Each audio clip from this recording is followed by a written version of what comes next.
Several targeted initiatives within the agriculture sector this fiscal year have been helping to drive economic growth through increased productivity.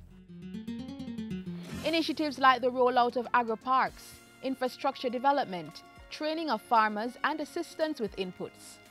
These have led to a steady supply of produce locally and for the export market. Continuing on those initiatives, in May, the Agriculture Ministry committed $250 million to the Banana Export Expansion Program, with funding support from the European Union. The project, which will come on stream in the upcoming fiscal year, will facilitate the establishment of 2 additional agri-parks for growing banana. These are Sevens River and Sunderland in St. James. The funding will be used to install irrigation infrastructure and improve farm roads. In the meantime, about 19 farmers from St. Mary, Portland and St. Catherine have received material inputs to carry out production on their fields. Global Good Agricultural Practices Global Gap infrastructures have been installed on each farm, as well as the issuing of Fairtrade Labeling Organization's FLO certification. This to help the farms get export certified and is being implemented by the Banana Board.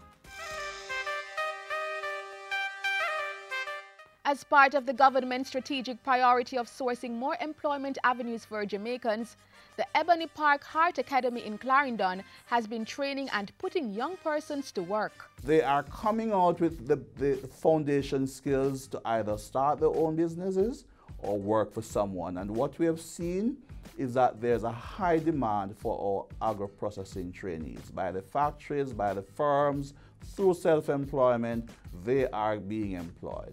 The agro-processing plant is one that we're quite proud of. It's actually renowned, and it offers the opportunity for our processors in the making to do processing, packaging, labeling. We add a lot of value by taking them on industry attachments, industry exposure, and we bring experts in also to share what it is that is taking place in the agro-processing field. That helps to build with the employability skills as well as real work opportunities.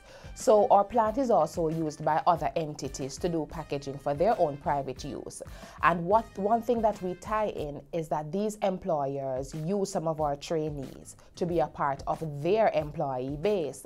But we also take our trainees out to different organizations and processing entities to see what it is that they do. So it helps to ignite that entrepreneur inside of them, as well as help with economic development for that company. And what is important to add is that all our trainees, when they're completed, are able to walk into a job. And by that I mean they have learned so much by the hands-on that they're able to go into any facility, any processing plant, and lead a line or be on a line. We pride ourselves in a range of at least 85% of those who complete their training are able to gain meaningful employment in their skill area.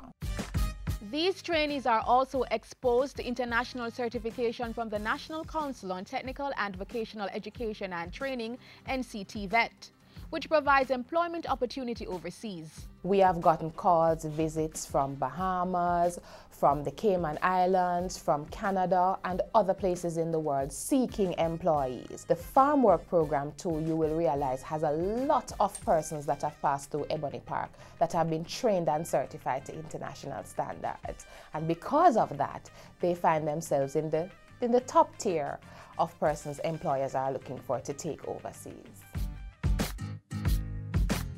The Agriculture Ministry, ensuring the employability of persons within the sector through training and positioning the banana industry to drive economic growth through export.